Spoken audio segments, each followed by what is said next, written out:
All right, my name is Ron Petty. I'm the chair of our chapter of the ACM, and it is my pleasure to introduce Greg for tonight's talk. All right, so a little bit about Greg. So, high school career goal was applied science fiction.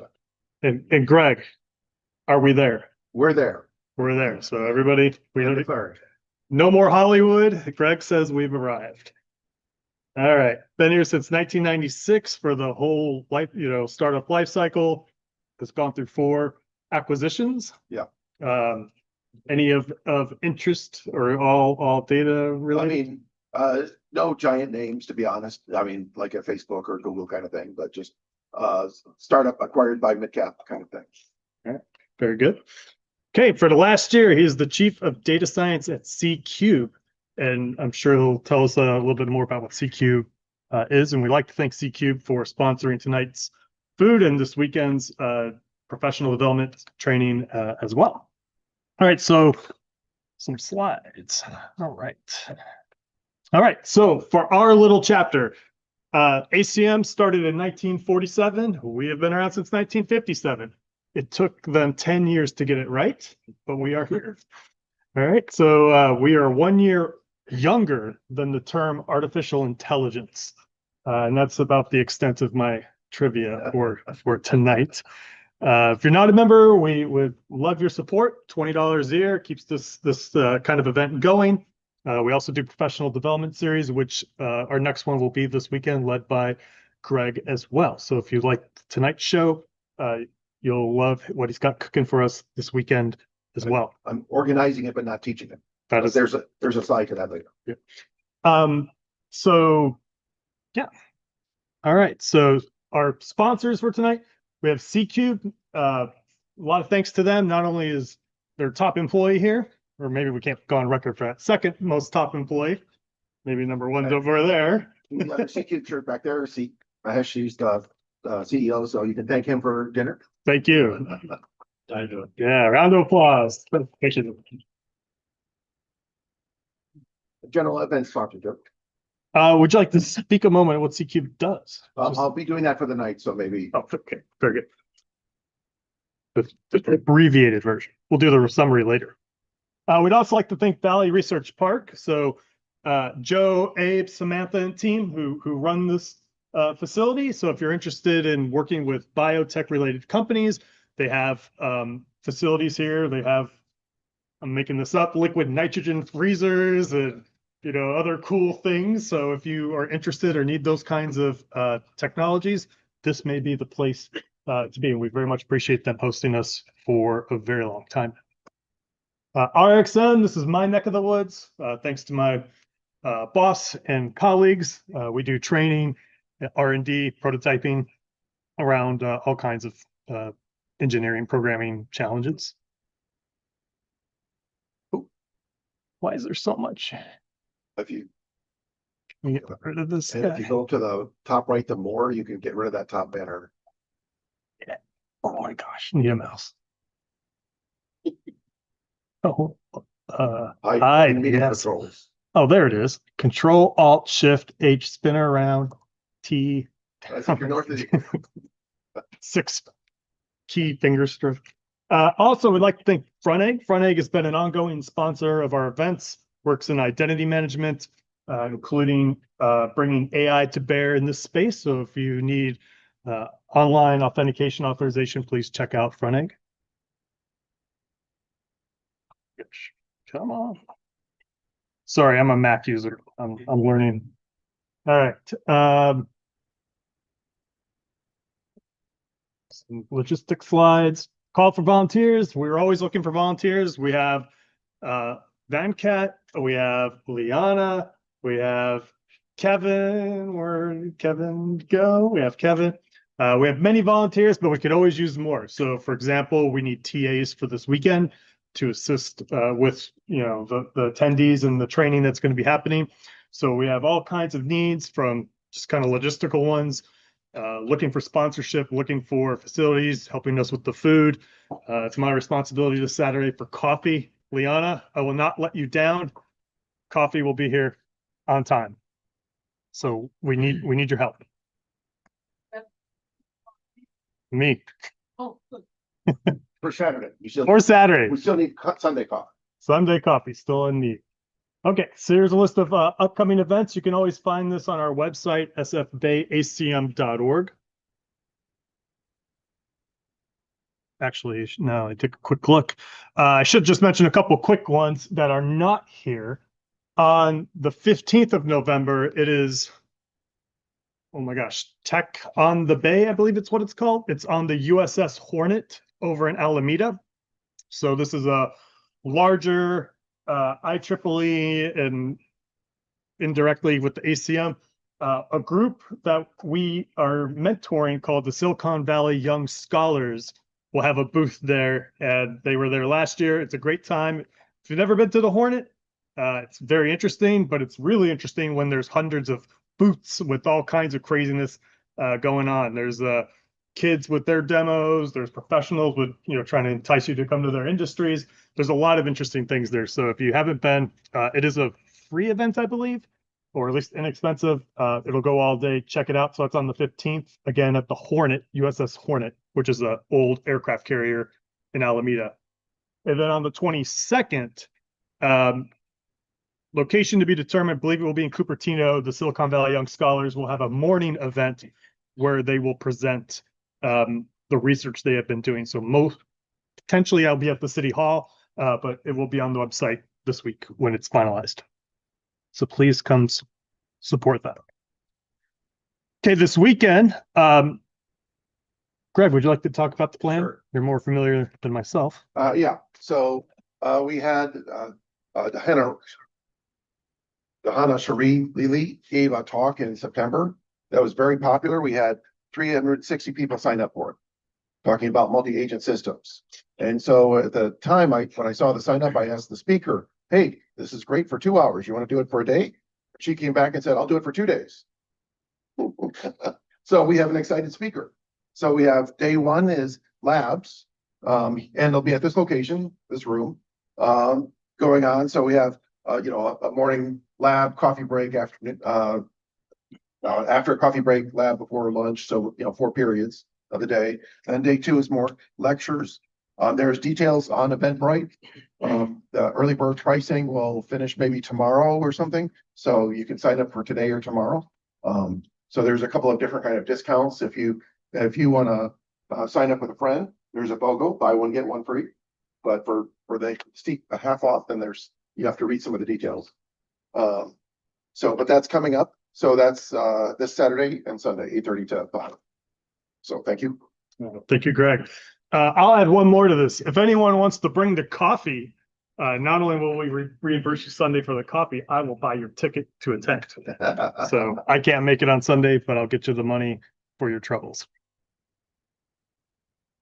All right. So for tonight's talk, accelerating startups to put enterprise GenAI multi-agent systems in production.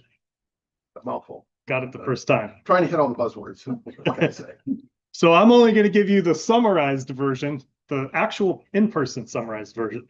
So we'll be talking about moving these kind of applications from prototype to production. We'll talk about failure scenarios within the use of GenAI, which there could be quite a lot.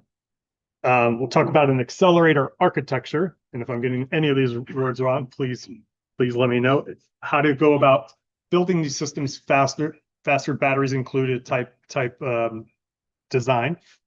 We'll talk about the principles and innovations building these kinds of systems, and then some real world demonstrations. Yes. And with that, I will give you Greg Mikowski. Thank you. There's a meetup description for tonight's meetup talk. I'll post on SlideShare. So sometimes I've been known to take a picture of a slide or two. If you like, you can, but I'll post it up on SlideShare tonight or tomorrow. And you can see all the slides. And I try and be generous with my links. So in the PDF file, you can just say click and go read some more details, since I always like to do the background reading. The video will be on our YouTube channel. So if you just go to YouTube, SF Bay ACM, I think we have, 180 or 200 other of our more recent videos there. And then there's my LinkedIn profile if you want to reach out and contact. So tonight's talk is accelerating startups to put enterprise GenAI multi-agent systems in production. So going through a structure of problem, solution, result. The photo I added was from Death Valley. So just trying to look at a clear view of the landscape. An audience takeaway is to observe one journey that I was going through as far as directing a department or a group at a startup. And you can get ideas on how to plan your journey.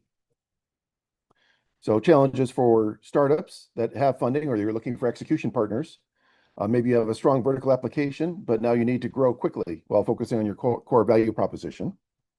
You may already have a prototype built, but you need to get to enterprise scale. Have it be secure, multi-tenant, enterprise grade, something that investors would be happy to invest in or customers would be happy to buy. So if you're a mid-cap company, maybe your teams have played with GenAI prototypes. You could have come up with try 20 questions, find the 3 that work, show that to your executives. But now you have to have all 20 or hundreds of questions be able to work. So you need to be able to scale up to have a full working system for a department application. If you're an investor, VC, or venture partner, then looking at how to reduce costs or control risks in your portfolio for the different companies working on GenAI strategies. There's some buzz about a report that came out from MIT recently. I'll talk a little bit about that. It was claiming 95% of GenAI projects fail. And this was from MIT, State of AI in Business in July 2025. And I hear that and it's like, what is this clickbait? What are the details behind this? So I was reading through the report and I have some comments and some questions to ask. If you're in product or a product manager or engineering leader, maybe you have some ideas and you want to design some applications that surprise and delight your customers. You want to figure out how to build Do What I Mean or DWIM into your software product. So I'll try and address some of that. If you're in a regulatory industry and you have a lot of compliance issues, then one of the applications will be talking about dealing with how to implement a lot of laws as executable code, as compliance rules. So on that MIT report, so there's a link here. You can scan the QR code and you can go to that. One of the quotes that was going around a lot on the internet was 95% of all AI projects fail. So one of my first questions was, how do you interpret that? So the basis of the report was, they said they had 300 publicly disclosed AI initiatives. So if there was something that a particular company was doing internal, but they weren't making it public, they wouldn't know about it. This is just what was shared publicly. They had looked at 52 organizations. They did a survey of 153 leaders at 4 conferences. So people going to conferences, they would have some queries there. They were looking at about 30 to 40 billion in investment, which sounds like a lot. Now, when they got into the 5% success, that was their definition of success was measured ROI over millions, plural, in value. Now, I don't know about you. Last week, I didn't deliver a project worth 2 or 3 million. Sorry, Mahesh. So not everybody, but I can have some successful projects that may not deliver 2 million in value. So their definition of success was millions, plural, delivered in value. So that might be kind of a high bar. There might be a lot of applications that are successful, or some things could be strategy. You're complying with the law. You're not generating revenue, but you can still be successful. So depending on your definition of success, it may not fit this definition. So maybe their survey is true, but I found some food for thought that I might add to that. But I like to see what I can learn from something. So they were saying 80% of the orgs had explored ChatGPT or similar tools. That's not surprising. Everybody's trying it out. 40% report some kind of deployment. They didn't really define what the deployment was. But that could be people trying ChatGPT or Copilot. You know, I was asking myself, well, what if a company spends a lot, $1 million? How far will that get you? You know, if you're spending $20 a month on ChatGPT and you do that for 12 months, then if you take $1 million budget, how many people can you serve? That comes out to be 4,100 people. So if you're a mid-sized company or a large company, you can go through $1 million pretty quickly. Maybe there's productivity gains, But if the person wasn't writing down, today I saved 2 hours, tomorrow I saved 3 hours. If they weren't keeping a diary, then there wasn't any way of really tracking that productivity. The report was talking about a GenAI divide. So they were defining the divide in their surveys between buyers, that would be like enterprises, mid-market companies, medium businesses, and they were saying their deployments were less successful versus the builders, that would be like the startups, the vendors, consultancies, they were more successful. So the buyers, they had a barrier to scaling systems that they weren't retaining feedback and adapting. So they might use it the first week, but then they might look at the product and say, well, it made that mistake the first week, but if it's not going to adapt, I'm going to keep hitting my head in the wall, repeating that same mistake over and over again. The system's not going to adapt. So if you don't build that in there, so this will lead to some of the design requirements I'll talk about later. Hey, don't do that. They might have high adoption, but low disruption. So maybe 4,000 people using ChatGPT, but if it's not really changing anything fundamental in the business, it's not going to necessarily lead to large success. So chatbots can fail in the critical workflows if they don't have a good memory.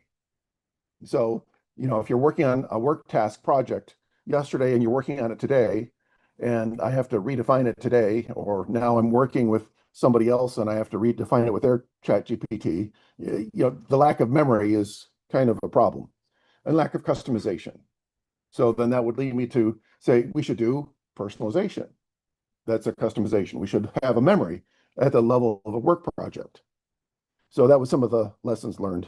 Or actually, I'd already been designing that for 6 months or a year, and this report came out more recently. So maybe confirmation bias.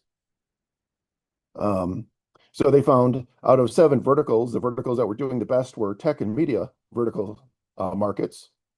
Sales and marketing is where 70% of the spending was. So that's where companies are looking to hire consultancies. And there's a lot of benefit for basic or quick tasks in context versus a medium length task might be over a couple of weeks. So maybe low hanging fruit would be stuff that you might do over a few days. So crossing the GenAI divide, how best builders can succeed. So then as an objective, let's build adaptive and embedded system that learns from feedback. Embedded, not meaning embedded in a microcontroller, but embedded in enterprise software or in the workflow that they're using. So startups focus on some kind of narrow, high-value use cases, integrate deeply into the workflows, scale through continuous learning, and have domain focus on the workflow. So just to have aggressive customization to deeply integrate with. And so some of the things I'll be talking about later on is integrating with Salesforce.com or ServiceNow as a couple of example things that are, if we need to integrate with a dozen more things like that, it wouldn't be hard. And they were saying solving for learning from feedback, 66% of the executives filling out the survey were asking, I want you to learn from my feedback. If my end users are complaining about something, be able to do something about it. It doesn't necessarily have to be automated, but you have to have some kind of adaptation. Then 63% of the people demanded to have good memory or to retain.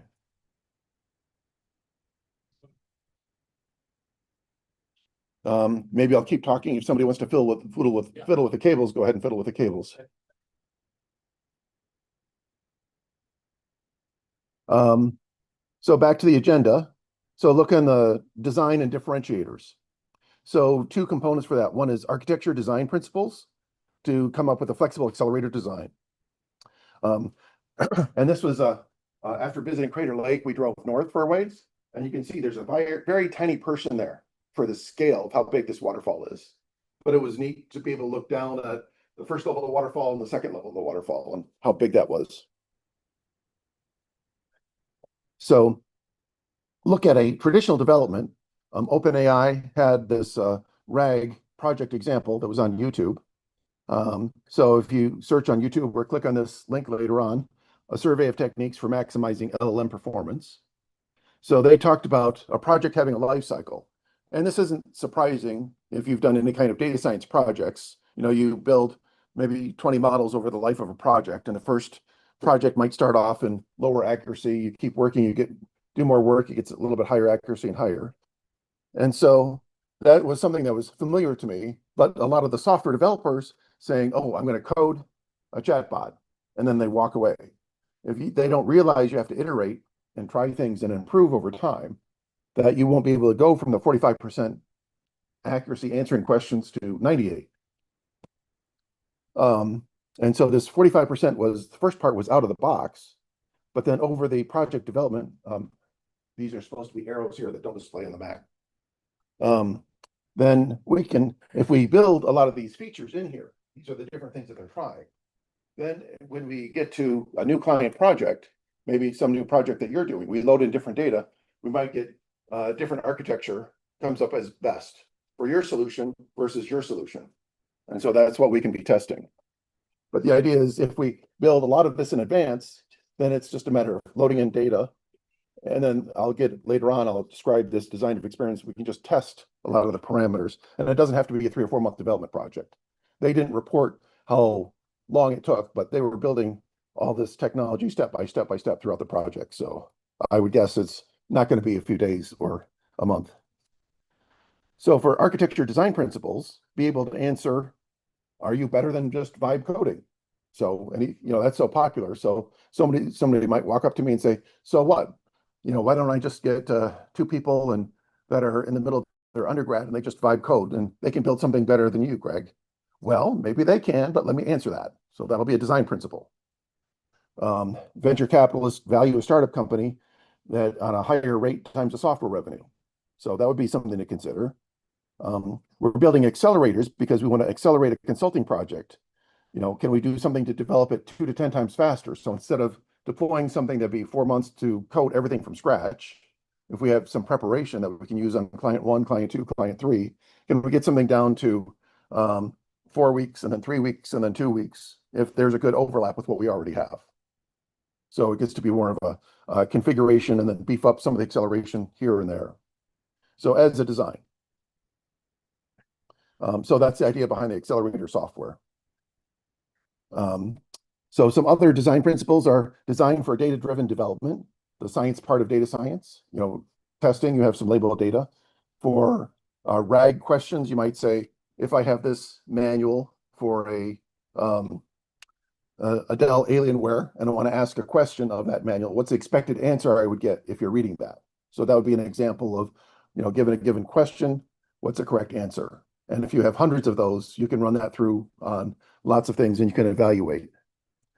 Support iterative improvement with the measured results. So that's just like those 4 bars of the bar chart where you're improving it over time, but not everybody may have the same metric. I may want accuracy because I'm a data scientist. That's what I care about. Somebody else may care about business metric on some kind of other thing. Somebody else may care about response time or some blend. You can have a blended mix of metrics. So when you run to optimize something, you can optimize it for what the needs are of the current client. So clarity, transparency, audibility, and alignment from the ground up. So a lot of bigger organizations want to track their data over time. So they can go back, it's called data governance, and look at decisions made 3 months ago. So if you just log that to a data repository, you can look at that. Good clarity and transparency. You want to be able to describe your AI decisions. You don't want it to be a black box. People won't trust you. Trust or die, or be trusted or fail. So a lot of that comes from link to source information or explain the reasoning process. And then sometimes I've presented to investors and they said, well, what about this if that comes out or that? Well, our boat is floating on tide. As the tide rises up and there's new technologies, new things, we want to integrate with it. No need to reinvent SQL or Excel. So if there's new best practice tools that come out in some niche, then that would be a candidate to consider integrating with. We would have security, 2-factor authentication through logging into like a LinkedIn account or cell phone text, role-based access control, for what department has access to what records, but not just in a structured data, but in the unstructured, like in the vector database in the AI systems. If you train a model that has mixed data from 2 departments, you can't control. But if you have it in a vector database, you can control who has access to what. So these are architecture decisions you need to decide upfront before getting started. So over the life of the GenAI project, as you're developing at the early stages, get something reasonable working end to end. So that's like an agile process. Then later on, you may add some features, improve some accuracy, improve some KPIs. In a later stage, it may get to a stage where it's make it more practical, which is faster or cheaper. So maybe you develop in the first couple of stages with the smartest LLM because, hey, it looks the most impressive. It's the most flexible. But then later on, you find out, oh, you make 50 calls to that for every question behind the scenes. It gets really slow and really expensive. So can you do something with a smaller one? So if you design from the beginning to not depend on the squishiness and the intelligence of the smartest one, if there's intelligence that you can control throughout your system and your architecture, then that'll make it much easier. So part of that is design from the beginning where you're not depending on always the smartest LLM or the LLM from vendor X, because things are going to be changing. You can count on that. So collaboration on a work task. So right now, LangChain, you can pass memory state from one agent to another, but that's behind the scenes and it's not visible. Some of the things I'm bringing up is have it be visible, that the human can review it. And you can see, and I can pass it on to somebody else on my team. So I can go from human to human, to another agent, to another human, so it's flexible, it can go back and forth. So it should be readable, understandable, but just like a work product you develop over time. So LLMs alone are not good for, but RAG is good for. An LLM wouldn't be good for being an exhaustive encyclopedia, knowing every last detail. LLMs are really compression, lossy compression things. So you can't count on obscure web content to be reliably recovered. So if you have some vertical where you have a lot of products that are very detailed, 100,000 products, it may know your 50 most frequent ones that are talked about on the internet, but you can't reliably count on that with all the more obscure things. And it certainly won't know data inside your firewall. So these are reasons to motivate the RAG or loading the data inside your firewall into the vector database, and then we could question that. And then at the very end, if you still have a lot of mistakes or 20% mistakes, you could train your LLM to learn and minimize those mistakes, but that would be a last resort. There's something called low rank adaptation. But the idea is once you train that, then you're kind of stuck with that model. And anytime something updates, you have to, and your data or a new model comes out, then you have to redo that. So now getting to the C-cube, the beginning of the C-cube foundation. So trying to get to best practices of the SaaS architectures. So on the bottom, we have foundation models like OpenAI and Gemini. So certainly make use of those, something that we want to be able to change. Some common GenAI tools. So that would be like RAG, like Weaviate or Pinecone, guardrails package, LangGraph to support multi-agent, and different ways to support the meaning matching, or the tagging, auto tagging I'll talk about later. And then the general tools of software. So a lot of the tools or software is just the table stakes. Anytime you get into an enterprise application, all that should be easy and done, integrated behind the scenes, reliable. So microservices that if you don't want to use our application at the top, but you want to integrate and grab something at a lower level, then we can do the software coding or you can do the software coding and work at a granular level within our system. So now adding on top of the tools and software, then we have some of our accelerators. So IntelliConnect would be one, Guardians will be another. I'll be telling you more about those over time. But actually, those are components that are built up to the higher vertical apps. So the vertical apps, like if you have a customer support app, that could be talking to a trouble ticket database. That could also be doing web scraping. It could be reading PDF manuals. It could be doing real-time web searching of like an Apple website or others. And that could be reaching out to IntelliConnect, and then IntelliConnect reaches out to all the blue arrows to use all the components below that. But these are all reusable because if I get to a medical app, I could be working for a human resources department. And maybe there's some frequently asked questions that employees might ask a benefits person, like, oh, I pulled a muscle skiing. happened to me in February. Do I have to go to a primary care doctor, or can I go directly to a physical therapist? And so based on the personalization for my login, it'll know I picked a PPO instead of an HMO. And then it'll go look it up on that and figure out an answer. So part of that would be a RAG with the IntelliConnect, but then other parts could be looking at some of the HIPAA rules. If I want to ask about some of the medical rules like diagnosis, treatment codes, symptom codes. So then that could go to another component. So we can map these up into a higher level application if that meets the client requirements. So by having it modular, it's not all of one or all of another. It's all Lego blocks. So I won't go into granular detail on this, but we do have a fairly detailed microservices architecture if you're a developer that cares at working at that layer. And you can pick and choose at what layers you integrate with.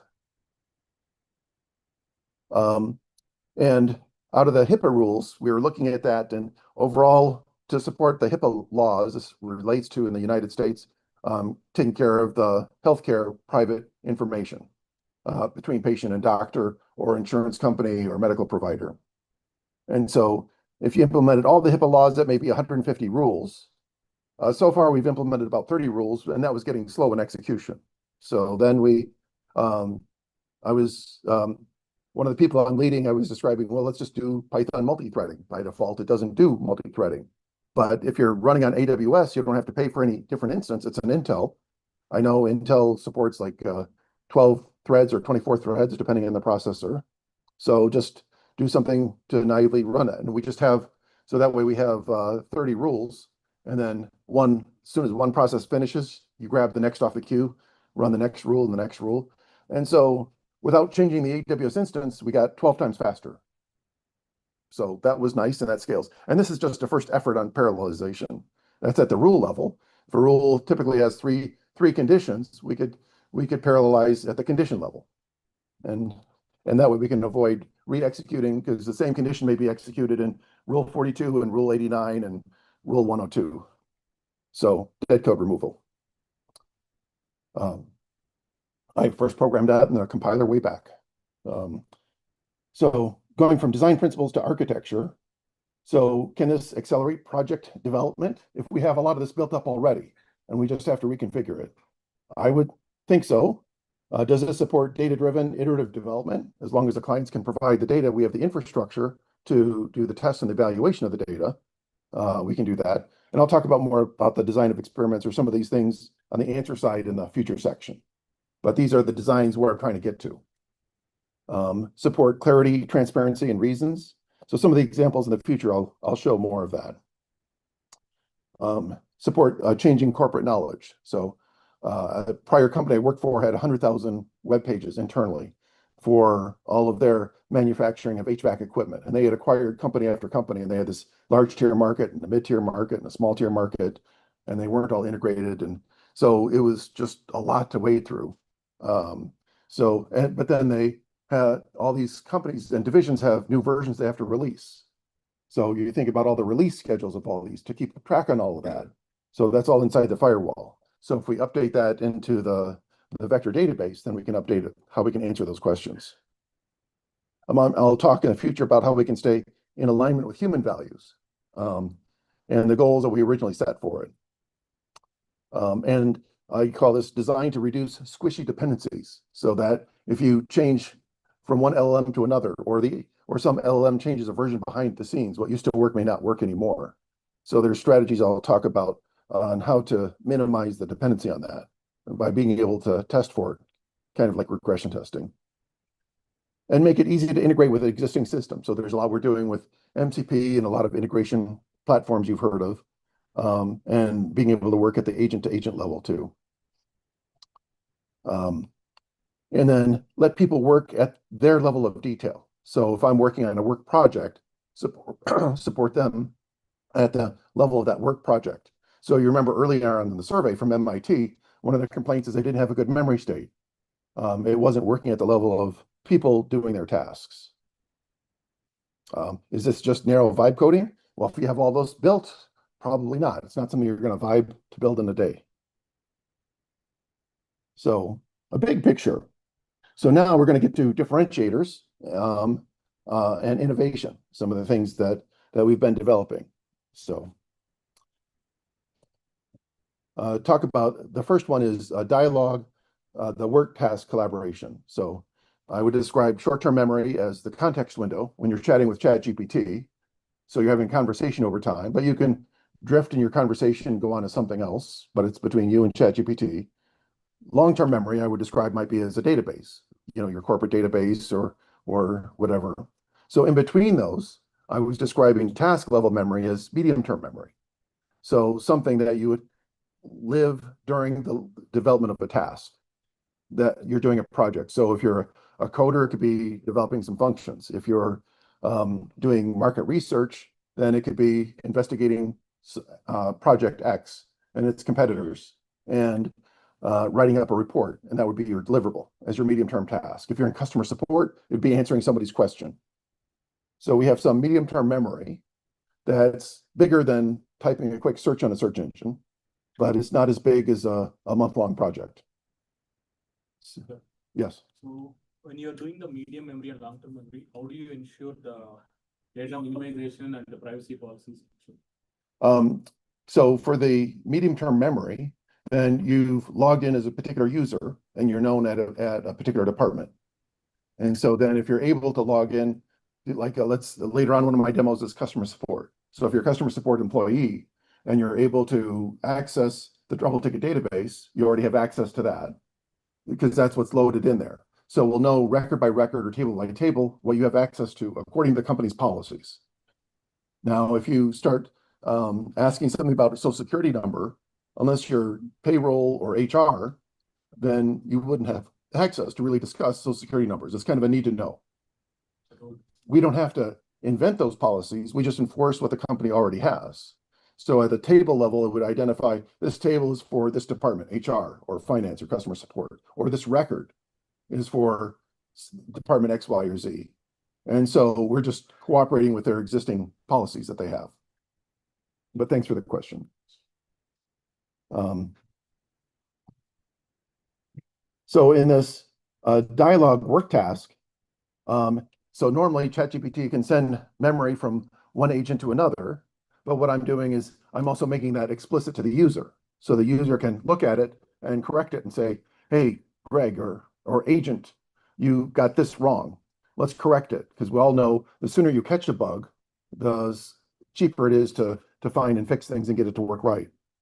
So it's not just augmented human intelligence, but the human is augmenting the AI where it's making mistakes, where it's obvious. So I'm calling this a dialogue, where we're keeping a dialogue. And the dialogue may change over time and may grow over time, but since it's being structured and we're making explicit what we understand, and I'll get into more specific examples on this with the customer support. And there's OpenAI has this GPT canvas that as opposed to doing question answering, you're adding into a document. So that would be a good use case if you're doing the market research. Now I'm going to add to the section 1 about competitor A. Now I'm going to go down and type some about competitor B. So you can add to sections. But that's still between one agent and one person. What I'm talking about would be something to support between many agents and many people for a specific vertical application. So that would be a differentiator. To make this not sound too pie in the sky, you go to Amazon, you type, hey, I want to buy a Windows computer, or I want to buy an iPhone. Then on the left side, you see all these attributes. You don't have to use any of them, but if you want, you can either type, I want a Windows computer with a GPU, or I could go to the left nav side. So there's two different modes people are used to using. Amazon, Airbnb, how many bedrooms do you want? Do you want a pool? Do you want a kitchen? So it's not a new paradigm, but I'm looking at this and reusing the idea as something people would be familiar with. So you type a question like, my Samsung Galaxy S22 keeps freezing. I tried rebooting, but the problem remains. So that's what the user typed in the chat bot. Now, when you talk to a doctor, you go in, you say, oh, I'm feeling bad this way. The doctor might ask you a few diagnosis questions. What can we do so that the chatbot just doesn't run off and say, oh, I'm going to do a web search? It might ask a few more questions to diagnose what you're thinking about. I'm not saying it's going to be as smart as a doctor, but the same kind of process. Before I make any conclusions, I want to get a little bit more information. Okay. And so I said S22. I didn't say Samsung. I didn't say Galaxy. But by building in DWIM, do what I mean, it'll figure that out. It'll know the particular vertical domain of the application. So if you're supporting specific cell phones and specific computers, you know the relationship between brands and model numbers and operating systems. And so the IntelliConnect can read the user's text and extract things. So on the left-hand side, we have a dialog box so that identifies is it a PC or cell phone. It identifies the brand as Samsung. The model name is Galaxy. The model number is S22. The operating system is Android. So that wasn't all typed into the chat, but by knowing the context of the application that we're talking about and the documents loaded, then I can figure this out. So it's doing auto tagging behind the scenes. So it's identifying the nouns and the relationships between things in the user's text. And also there's another box about the user tried solutions and results. So solution one is tried rebooting. The result was same problem. It's good to keep track of this because I don't know about you, but what really annoys me is if I call tech support and they suggest something I already tried, and I just told them a minute ago. Don't suggest something I've already tried and we know it doesn't work. In order to do that, we have to keep track of what was already tried. So we can also have user personalization. So based on a login, if I'm doing a customer support workspace, then you can know I've got a Samsung Galaxy S22 and I've got a Dell Alienware M18. If somebody else logs in, then maybe you have iPhone XYZ. If you're using a workspace about medical insurance, then if I choose to identify myself, once a year I picked, this is what I chose for dental, for vision, and between Aetna and some other healthcare, I chose the other healthcare. Between HMO and PPO, I chose. So you can know the decisions I made. So that way, if the person just types a minimal amount, we'll know the context and we can personalize it.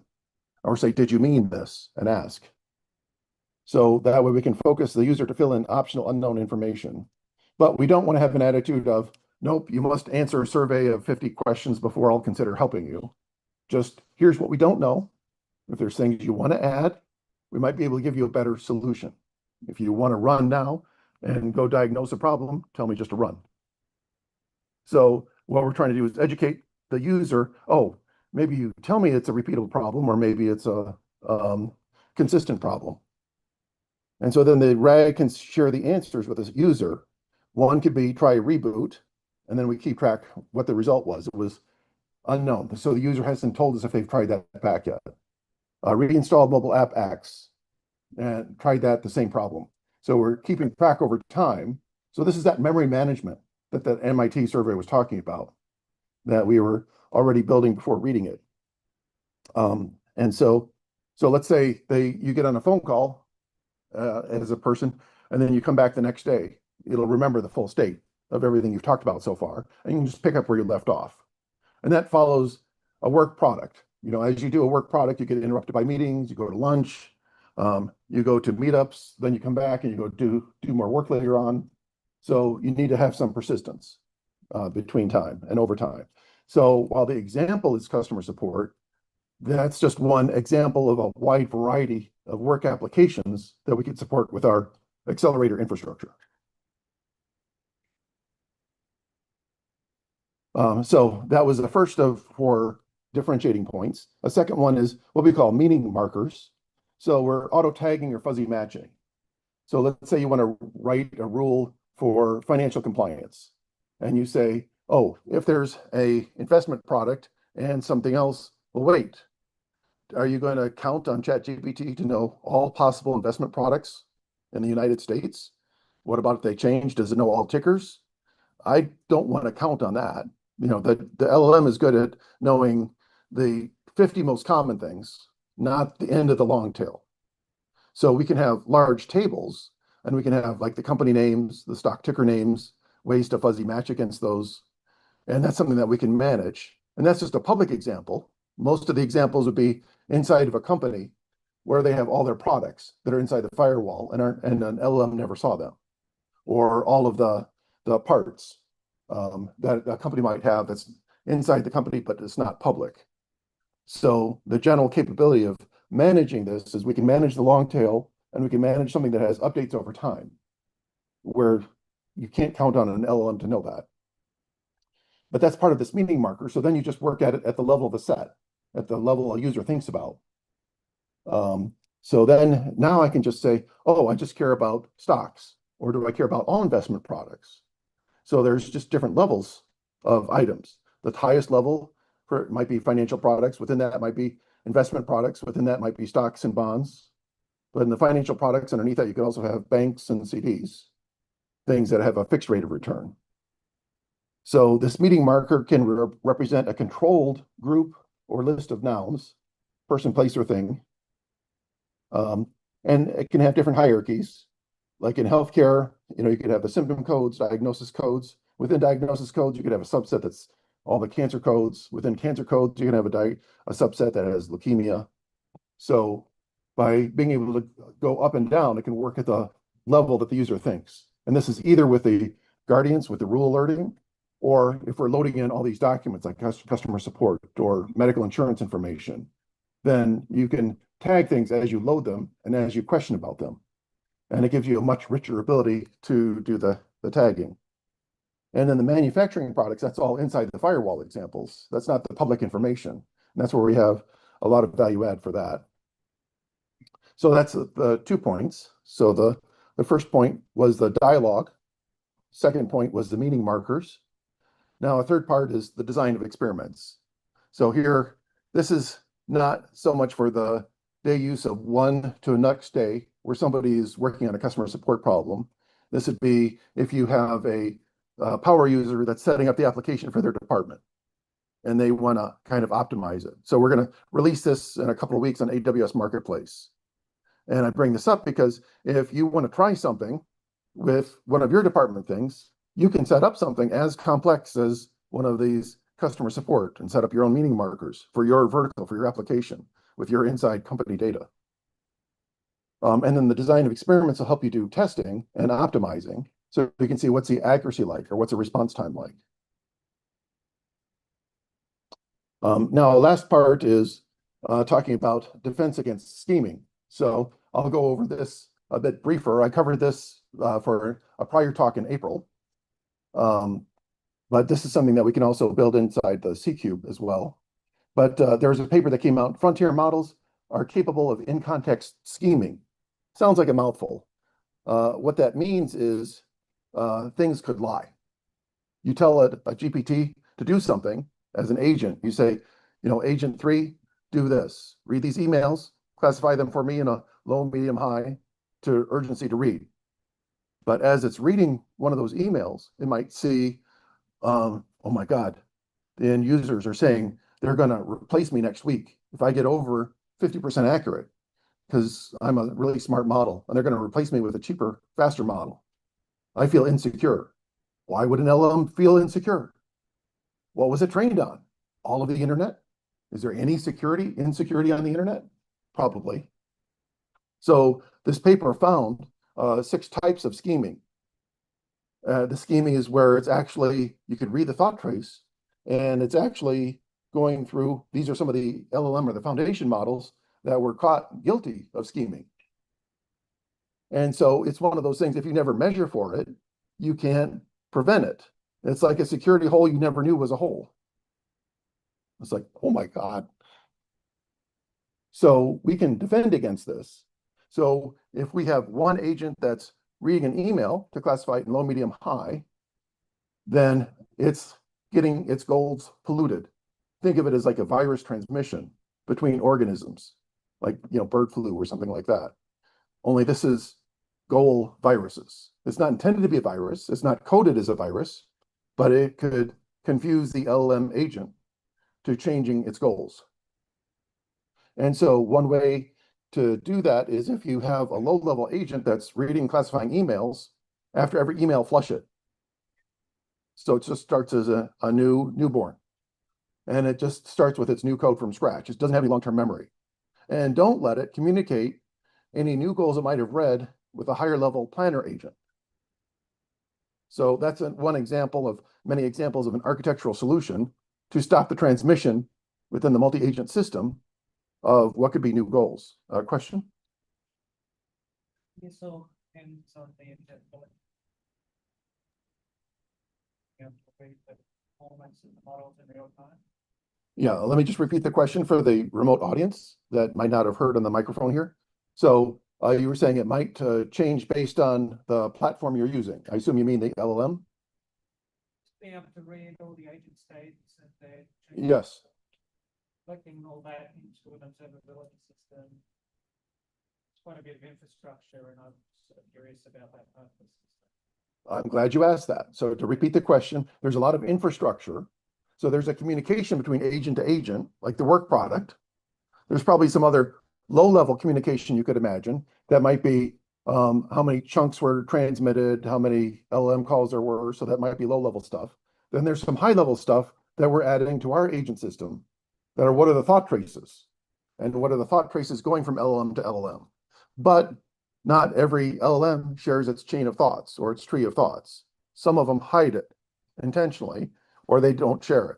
So you can either go back to a llama and build your own thought traces on top, or I have an upcoming thing that talks about how do you detect change in behavior goals over time compared to the goals assigned. And I'll just speak to it now, but for that, I've been a manager since 2010.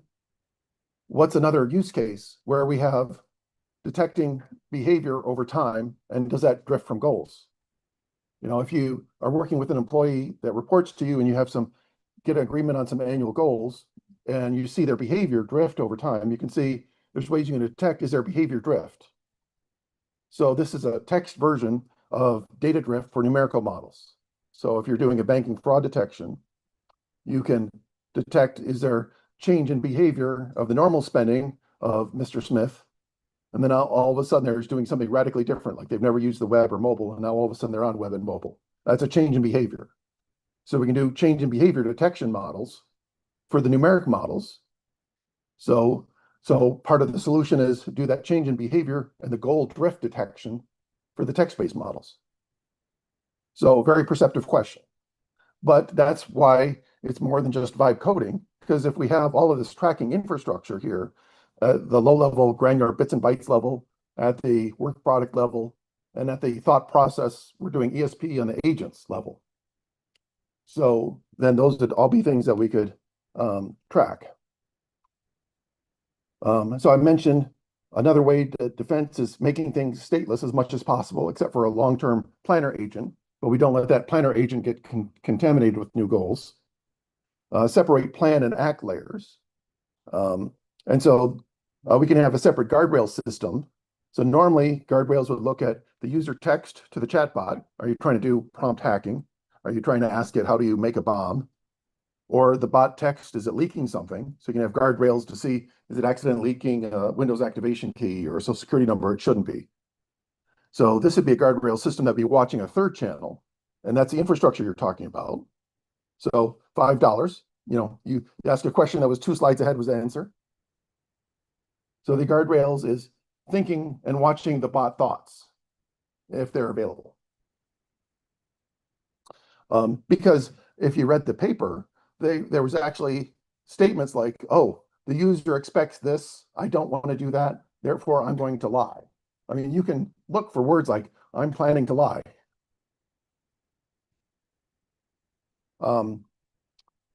Also in the defense against, the defense using guardrails, we have 2 sides of a boundary. Is something alert worthy or is it not? And in that MIT survey, one of the things they were talking about is, are you doing adaptive learning over time? And so if you make a mistake, you want to be able to say, hey, there's a mistake here. Where else have we seen that? Spam email. You read 1,000 emails, there's no problem. Once in a while, there's a problem. You say, oh, that's horrible. That's spam. Don't show me that anymore.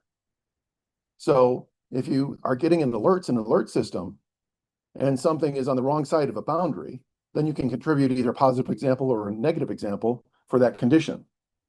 And this isn't unique to scheming. It's also part of our regular guardrail system at the rule level or the condition level. So I won't go into a lot of details, but I have some summary slides from the previous April talk So now I'll talk about some example systems. So IntelliConnect, connect to the intelligence of your data. So that's doing, the simple one word is reasoning. Guardians, that's guardrails to support compliance or security. Simple two-word is text classification. So we can reconfigure it that way. And this was a nice little picture I took in Arches National Park. It had two boulders about the same size in front of a hole that was an arch that was kind of behind it in the shade, and yet another boulder behind it, but it looks like they would fit together. So when I was thinking about, oh, do I have a picture showing requirements in two products? That kind of came up. So IntelliConnect, so I'll give some introduction first. Enterprise SaaS framework that includes RAG, but it's not limited to that, it does much more. So you can set up a workspace or a departmental application. So that could be like the customer support, or we might work on something like a future demo might be S&P 500, load 500 annual reports for 3 years, load proxy reports, load, have standard questions that would be auto tag, like who are your competitors, or other kinds of things going on. What are your key strategies? Your letter to investors to read that strategy. Specify relevant user personalization, so that if a user is in that, is there what kind of fields would they want to customize? What kind of category values are relevant? So that configure the meaning marker auto tagging. So if we just type S22, then we'll know that means Samsung Galaxy S22. What's the relationship between categories? But being able to do a fuzzy match, but not having to deal with a spell checking system. The system knows off-topic conversations. So if I'm typing to the tech support chatbot and I say, how do I make a nuclear bomb? It'll respond with, oh, I'm just here to support technical support questions on consumer electronics like cell phones and computers. How do I cook a turkey? Same answer. How do I bake bread from scratch? Same answer. So we don't have to figure out all the hacks. We know what the domain is about, so we can figure out what it's not about. I'm not saying that covers everything, but it's a good first layer of protection. And if somebody needs some greatly in-depth protection against prompt hacking, against a really important secure application that's public facing, I know somebody I'll go to integrate with. So the design of experiments, so that could be, use label data to test, and we can learn and do improvements, just like those 4 bars of that OpenAI 4-bar chart, and we can improve it over time. But you don't have to build everything from scratch. It's more user as opposed to have a big team building everything. So that's the setup, the top half. Then the bottom half is the users asking questions. So the user can just type in the question to the chatbot. If they want to use like the Amazon interface or like the booking hotels, you can say the number of bedrooms or kitchens. You can go back and forth. You can correct things. It'll save the state of the dialogue text. So whatever is the easiest user interface to solve your work product, to solve your problem. And then the customer support workspace, we can do integration with a backend that's on a Salesforce or ServiceNow trouble ticket database. If you don't have either of those, we can just integrate with MongoDB, and that's fine. We support adaptive learning over time, because in the end, if you solve a problem, we would ask, of these 4 things, oh, this one solved it. Okay, thank you. Then we'll save it to the trouble ticket database. And if something wasn't good, well, this is a first level robot support. So chatbot Charlie is up front that he's a chatbot. So if chatbot Charlie isn't sufficient, then we can escalate it up to human level 1 support. But the human level 1 support won't have to go through all the diagnosis questions. He can read everything that's been built up and it's still useful. And we can kind of save that or ask if there's any feedback that we could do update or learning to adapt. So that's part of what IntelliConnect can do. Just to follow through, that part of the title talked about multi-agent architecture. So just in uppercase bold text for the different agent names. So we have a user input agent. That's like the doctor asking enough questions before you run and go solve a problem. The second agent is analyze and plan the investigation. A third agent And then that gets submitted off to the vector database or web search or to the ServiceNow, wherever. And then a next agent is process the answer parts. So we're getting the resulting chunks coming back. And what works best is we get a large number, like 30 chunks, or a chunk is like a paragraph, coming back. And then we can use a smart LLM. So this is the G part of RAG, is the retrieval augmented generation. It's augmented with the LLM to be the best judge. Out of these 30 possible paragraphs, what's the best, like 3 to 5, to show this end user? And so that's where we're making the LLM calls.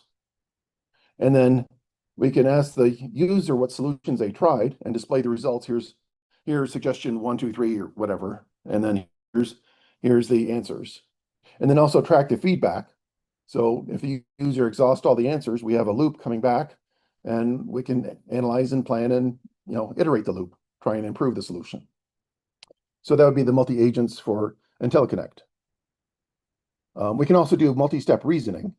So if you have a question on my Samsung Galaxy S7, how can you extend the battery life of the S7? And what steps would you follow if the device does not charge properly? So without doing any explicit programming for this, the system can figure it out and break it down into 2 different questions behind the scenes. So here, I won't go through all of these, but there's multiple examples of, if you have a complex question, we know enough to break it down into smaller parts, and then submit each of the parts to our system to look up for answers. And then at the back end, we recompose the answers and say, oh, for part 1, this is the best answer. Part 2, this is the best answer. So we're doing some reasoning and breaking down problems into smaller parts. I'll go through the slides and then I'll go to software. So for the Guardians, that has rules and conditions. So getting back to design principles, I wanted to make it obvious to users they could control the AI. They were in control. The AI wasn't in control. So the AI is sophisticated at doing a fuzzy match at a condition level, but the user has a control to say if condition A or condition B or and C, so any combination of ands and ors and parentheses people would be used to, something that could reflect how laws are written. So we want to be able to go from how laws are written or how company policies are written to something that a user can express. But then at the condition level, they can define a condition as far as like writing text, and this is testable. It's not just, throwing wet paper on the wall and see what sticks. We can test it on cases that should trigger alert and should not trigger alert. And with any of the conditions or rules, we can add examples of, here's an example of a positive classification or something that shouldn't trigger an alert. So that gives people the control so it can become more intelligent over time. So as you come across problems like that email spam, don't give me this alert. It's rare. So you come across some rare condition, then, oh no, this hurts. I don't want to see that spam anymore. You add it as a negative condition that this is not alert worthy. So you don't have to keep banging your head day after day on the same problem. So that gets back to the MIT survey. And we have, a lot of variable complexity rule conditions. In the Guardian's multi-agent architecture, we have an ingestion chatbot that could read in. Right now, we're just processing emails, but we process a lot of different document types with the other one. It'd be easy to add here. If we had to add policies applied to email or Slack or other PDF documents. We have a rule evaluation, and we're also doing tagging, the meaning marker tags. So the same kind of tags if I want to write a rule at the level of investment products or stocks or commodities. You just have to write that tag name, and the system will already know, oh, investment products means 6,522 stocks, and it knows all their stock names and stock ticker symbols. But the user only has to write the word stocks. So that's powerful and helps the user work at the level that they care about. So that's part of the rule evaluation, is the tagging, the conditions, and applying the rules. And we showed how we parallelized that to make it 12 times faster. And then we can show the query results. And then if an action is somebody wants to, maybe HR wants to get an alert email once a week, maybe security wants to get on a severe alert once a day of everything, on something that's medium severity once a week. So each department can control their alert frequency at the level of detail, so we can have urgency and importance. If you want to tag a rule, it doesn't have to be, if these conditions, then send an alert. You can also set a variable or a variable state. That's grayed out. We haven't implemented that yet, but the design is that way. Once these rule conditions are met, we can say urgency equals low, medium, or high. Importance equals low, medium, or high. And then those conditions can be used in later rules, or it could be used in how people are notified. So that would show as a mature product. Okay, so let me switch over for a moment. This isn't my computer. I'll have to brief intermission. I think maybe I'll just switch over to the slides and just finish up some of the slides. If you want to arrange, I'd be happy to give people some demos later. I just have to set up a few more things. So can I ask a couple of questions? Please. You talked about medium-term memory. Yes. Is there a very specific definition of what medium-term is versus long-term? I was defining short-term memory as chat with a chat bot. Just your current conversation. There's a chat window that'll be a memory on. Some things could be like 128,000 characters, or a couple of years ago it was like 8,000 characters. So that's what I define as medium-term memory. So very static. Very limited, and it's limited by the constraint by the LLM. So that would be the short-term memory. Then the long-term memory I was describing as the database, where that could be overall payroll or customer orders for the quarter. So I was defining that as long-term memory. Medium-term memory I was defining as between those two and at the level of a work task.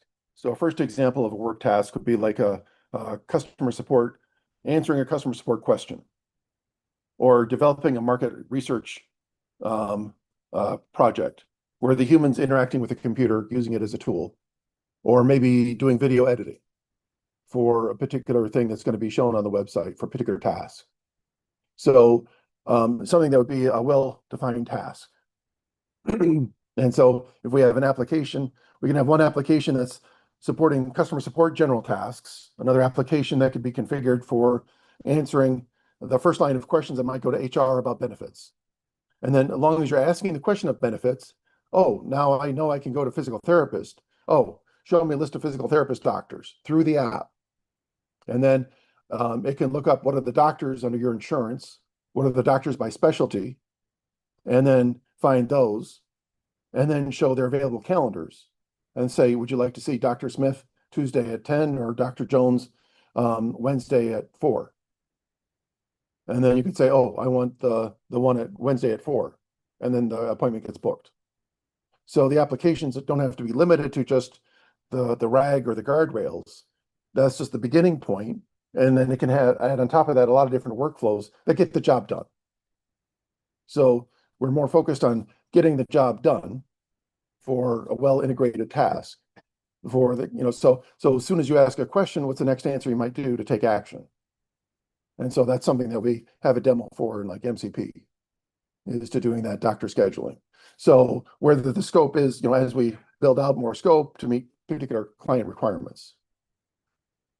I had one more question with you. Please. Which is you talked about the 4 bars, right? Which is going from 45% to 98%. Yeah, and that was one example in one project, may not be repeatable for all projects. Your mileage may vary. So from a demo perspective, would you be able to showcase in terms of, hey, here's the improvement that you saw because of some variations that you did to improve the overall performance of them? Yeah, and so one of the things is we're developing, like in LangChain, they have all sorts of embedded prompts throughout the LangChain software. We took out all of our prompts to make them exterior. So that way we could tweak them. The prompts that may work for a customer support application may be different than the prompts that work for a compliance application. And so we can fine tune those. There's other things inside of a RAG application, like how do you do your chunking? What chunk size do you have? Or what kind of indexes do you have? So there's a lot of technical behind the scenes things that get fine tuned for an application. And that'll change if you have a faster throughput or you get something that's more accurate, intelligent. You can change the embedding models. You could have a financial services specific embedding model or an embedding model that knows all the airport names in the United States and all the city names in the United States. So there's some things that have different specialties, components that you can plug in that you might change from application to application. But the testing and the design of experiments will let you evaluate, oh, so this week we've gone from 45% to 52%. Then you look at the remaining errors, see what you can do to address the remaining errors, kind of group those together. So that's kind of the data science iterative development process, but trying to build in the infrastructure to support that so it doesn't all have to be built from scratch for every project. Other questions? Need a mic.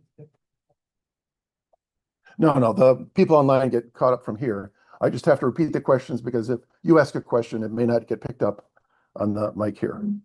But thank you. Other questions from the audience? If we have time. Please. You mentioned right here, yeah. Okay. No worries. You mentioned in the beginning about in the MIT report how most projects are still at the level of like kind of assistance, not disruption. Great, exactly, but yes, kind of like most projects are still kind of functioning just to assist humans in kind of their workflows. When you work with like your customers, like do you find that they're kind of measuring the ROI of these applications and still finding value just from those kind of like assistant type use cases? I mean, that's one of the early things we like to ask is how do you measure ROI? How do you measure value? What are the criteria for success? And some success criteria may just be complying with the laws so you don't get sued. Other things may be helping people be more productive.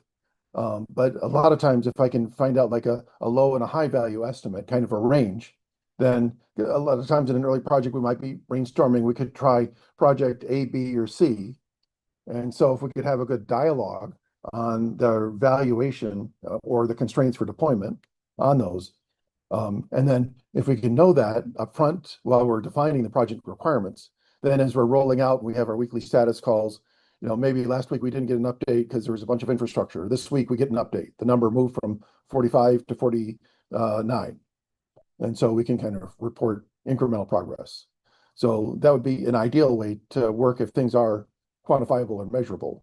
And I'd prefer to work at an annual estimate. So if you have, so many customers using or so many employees using, then what's kind of the work over a year level? It's just easier because that cadence supports like annual reports and other analysis of company success. Thank you. Sure. A question in the back? Question, right? Customer, how much are you finding you can leverage the infrastructure that you've built, and how much is customization and forward engineering? I mean, it's easy to say that it changes on a case-by-case basis. So if somebody wants us to do something fairly different, like vision recognition and fall detection in the hospital, that's not going to use this GenAI stuff. But I've developed and deployed a number of past vision detection enterprise applications, so I'm familiar with how that gets set up. So some things will have more of an overlap, some things have less. That's fair. We also do a lot of things outside of AI. I'm just one small department at C-Cube. So we have 80 people that do full stack development of SaaS applications that Mahesh can speak to sitting next to you. And so there's a lot of other things. We have a large group of people doing blockchain kind of stuff and have deep expertise in that. Sorry, Scott, take for a chatbot application, are you managing to get a whole heap of reuse? Yeah, we're getting some good reuse. Yeah. Question? So Okay. we have some questions from the Thank you. audience. So how do you deal with HIPAA issues in medical question and answer applications? So with HIPAA, we're using the HIPAA rules implemented in Guardians, and we're analyzing email communications. So normally, like when I go to Stanford Medical, I log into a website and I communicate with my doctor. So that's secure communication. So there's no HIPAA violation for that. But what it would be doing is checking if I'm sending emails and I happen to know a nurse's email or doctor's email to make sure I'm not using that to communicate with secure things. So that's one example of where we could apply. And that isn't limited to email. If it's like Slack or you have other communication methods, then it could be scanning for what would be a violation or not. So I think that was a question from Bill. I hope it answered the question. So the other question we have, this is from Madhavi.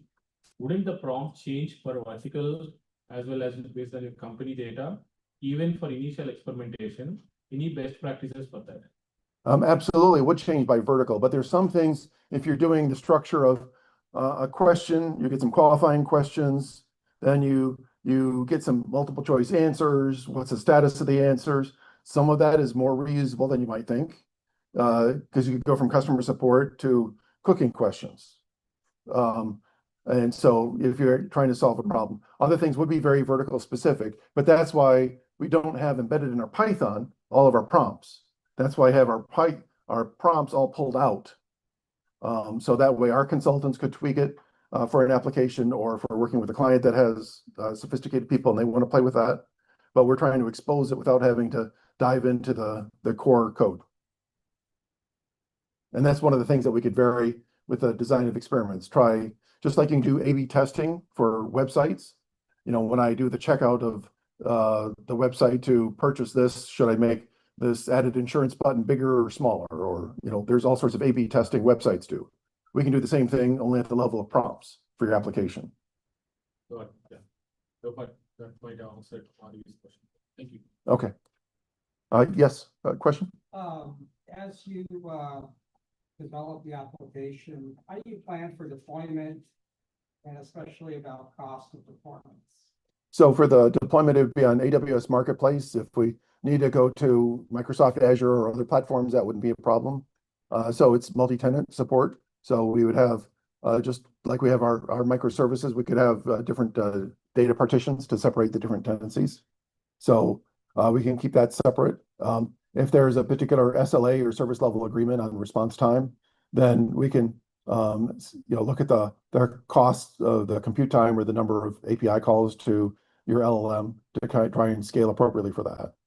So there's different cost trade-offs, and part of the project of rollout is we can do the benchmarking and testing to see what the targets are and what that implication is. Does that seem like a reasonable answer? This is addressed on-prem deployment. So. Oh, okay. So far, we've been focusing on cloud deployment. I think if there's a big enough deal, we could certainly talk about on-prem. But you also mentioned, all the rules for HEDMA. We did 30, and it seemed like 30 was really slowing you down. You didn't get around to doing 50. Well, we had implemented 30 as something to demonstrate publicly, because if we implement giant company X's private company policies, that's not something good to demonstrate. And so to get something that's publicly to demonstrate, it would be public laws. And so for the public demo, we were getting the HIPAA rules. And so far, we've gone through implementing about 150 so far. And we estimate, we've implemented about 30 out of what might be 150. So I want to get up to like another 50 or so. Presumably, more it's going to cost to run and the slower runs. Yes, but the rules, if they're running on emails that you're monitoring, then you'd apply X number of emails to all the rules. But not every condition is LLM complex. Some conditions are lookup, like if it's insider threat detection, or I'm sorry, if it's insider leaking of confidential information, you first check, is this email an executive that it's from? And is it going to some outside source? And so if it doesn't meet that test, you don't have to call any LLM and you're done. So some rules, there's a short circuit that's fairly quick. You can just have a lookup table of what's your list of executives. That list will be short out of all the emails going on. So not everything is super complex. So it's a matter of diving into the details. But we don't have to use anything more complex than is needed. Use a crisp solution instead of a fuzzy, messy, blurry solution where possible. I never use an LLM to balance my checkbook. And I first started saying that back in the 90s when I was training neural nets for VPs of marketing. So Other questions from the audience? Yes, So early on, you touched on the whole company valuation, consulting or services revenue versus SaaS, how that impacts companies' valuations. I'm just curious for your company, are you seeing that every customer engagement has a significant amount of consulting services attached to it, or? so let me repeat the question for the remote audience. So the question is, the engagements we see, are they all significant consulting and services? So we're building this as an accelerator framework so that as we go from consulting project to consulting project, what used to be 4 months could now be 1 month, or get down to 3 weeks or something shorter. Some things might not leverage our software, so that's all from scratch. So there's a variety of business models depending on the application. We don't expect everything to hit what we've developed, but we want to be customer-led, product-driven. So if there's features that are more needed and there's more market demand in a particular direction, I'm happy to be responsive. Awesome. And then follow-up question, you mentioned that upgrades are oftentimes required multiple times per year. Just kind of curious. Well, I mean, like the different GPTs, if you're familiar with, they'll have version increments that come out. And so we'll have our own QA testing, and we even have a separate group that does QA, but we also do QA consulting for other companies. We have half a dozen startups that are clients, and we're building up a QA for GenAI consulting group as well. So to do testing for that. I'm sorry, repeat your question again. I want to see if I wondered too much. No, I think you nailed it. Okay. Yeah, if I'm not mistaken, the question was around, maybe my interpretation was, how do you deal with versioning? Oh, versioning. Okay. Yeah. So, I mean, if it's a SaaS application, we control the updates and the versions. And so if we have a new release of some functionality, then we can roll it out, and then that would happen to all of our customers. It's kind of like if you're using Gmail, you don't know what version of Gmail server you're on. You just know it gets updated behind the scenes. You don't worry if it's Gmail 1492 or Gmail 1493. I don't even know the version numbers. So it's a SaaS application that will get updated behind the scenes. But we'd have QA testing before we do a rollout, and regression testing on what used to work, make sure what used to work still works. That's for public cloud, public instance. Yes. Not for private instance environments where I think the customer is in control of the. Yeah, if we had private instances, then for any version control, we'd have to do the regression testing and before we offer an update for the on-prem. Is it fairly seamless with if I can save the question for later if you prefer. Go ahead. Is it fairly seamless from a customer experience standpoint for migration from one version of GPT to another version, if you will, and if there are any impact from? Well, with the changing versions of GPT is different than the versions of our software. So if it's a minor change, then we can show if you have labeled data of your questions. So if you have like 250 questions and they're correct answers, and then we know what we got right before, then we can run it on different versions of the GPT or go to Google Gemini 2.5 or some Anthropic and see what it gets. And then we can share what the differences are. So this class of things got right before, they're right now. This class of things was right before, now they're wrong. I mean, we can quantify that. It's just a matter of showing test results. Thanks.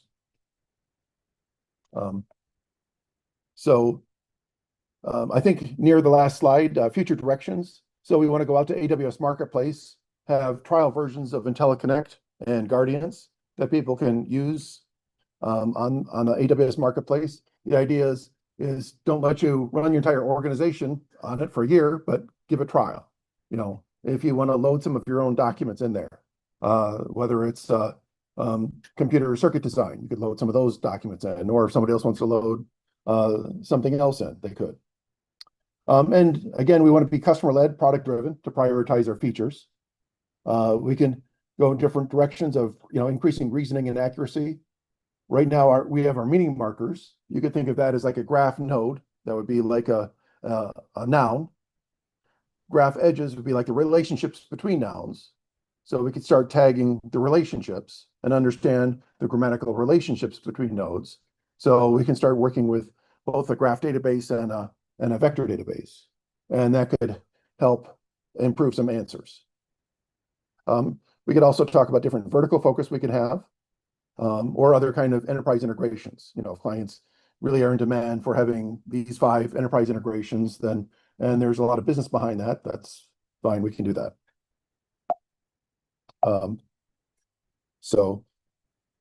And then my last slide for questions. So this is a picture from the top of North Star. I like the orange chairs that kind of match the orange logo of our company. So now we're kind of like sitting back at the end of the evening, relaxing, chatting, enjoying some nice sunlight. So if there's other questions, go ahead. We're happy to network more later. Ron, did you have any other announcements you wanted to make? Okay. And then also, just to reiterate, we have a 2-day training class this weekend that's on agentic intelligence. So I left some flyers on that in the front table. Or that's on Eventbrite. You have to sign up and pay for there to reserve some seats. Go ahead, Ron. All right. How about a round of applause for Greg?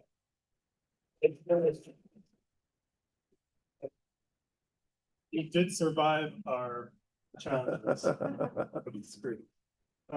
Greg's what he just said, please come to PDS this weekend. It is a fundraiser for us. Good chance to actually learn some things, actually spend some time in the weeds doing those things. Yes. Also, don't forget, Silicon Valley Young Scholars will be at the USS Hornet. Go out there, take the family, a lot of fun things there. They have food, just lots of things to see and do. And thanks for coming. Thank you, everybody. Now, we'll close down the recording, or I'll let you go ahead. So we have a question, follow-up question. Oh, okay. The question is like, are there any agent tools available to the person who asked the question, like different prompts for the different companies? Okay. So there's a question from the remote audience. Are there any good agent tools to customize quickly? There's actually a wide variety of things, but they're not that close to the end user experience. I mean, we're looking at LangChain, LangGraph, LangSmith. Also good candidates are Google has some stuff. Llama Index has been around for a while with multi-agent systems. I've known a number of developers that have developed things without multi-agent systems. I mean, without infrastructure, just doing straight Python code without calling any agent libraries. So that's possible as well. So I have one question on the LangSmith. Yes. Because currently in our work, we are trying to use LangSmith, but the problem is LangSmith does not have any data governance or data privacy thing. So they don't ensure anything. Right. And so what we're doing for data governance is we're logging that after the fact. So in order to enforce data governance, we're using the LangSmith to do the logging, but then we direct the logging to some data store. So it's So just the like, MongoDB, transient. It just would- roll your own. No, it's not transient. If you write it to MongoDB with the date, time, and all the attributes. In LangSmith, it is transient. It won't persist in LangSmith. Oh, I mean, LangSmith, you can use LangSmith to track, but then you still have to connect to like a MongoDB or data store. So It's kind of like saying, I write Python. Python doesn't write to disk. Well, pickle. So the Or source write of- to CSV. I mean, Right. you have to write your own to persist the data. So the source of truth lives outside LangSmith, but you connect LangSmith to. Well, if you're doing long-term data governance, that you need to be able to find the answers and the reasoning 3 months later. If that's your requirement, then you have to save it somewhere. Because our requirement is we generate an AI-based description for the customer's components, and we want to evaluate the generator who is actually generating the description. Yes, yeah, So for that, we are using we want to use LangSmith. right. So where we will be logging that, hey, this description for this component, this is the score generated. Yeah. So that we would like to see the traces, like one manual engineer can go and But- log in. Yeah, but if you want to log traces, you have to log them somewhere. So Exactly. So we want to use Splunk rather than like in the. yeah, Splunk is common for a lot of logging. Right. So that's Exactly. fine. Yeah, if you have a favorite logging tool, then just use what you're already using for logging. Correct.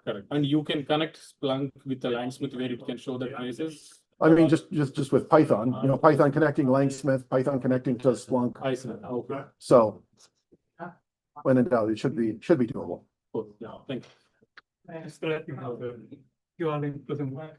Oh, okay, thank you. What is it? It doesn't go anywhere? Just said not found in QR. Okay, well, I'll tell Mahesh that. Thank you for telling me. That's embarrassing, but good to know. Please go ahead. Let me just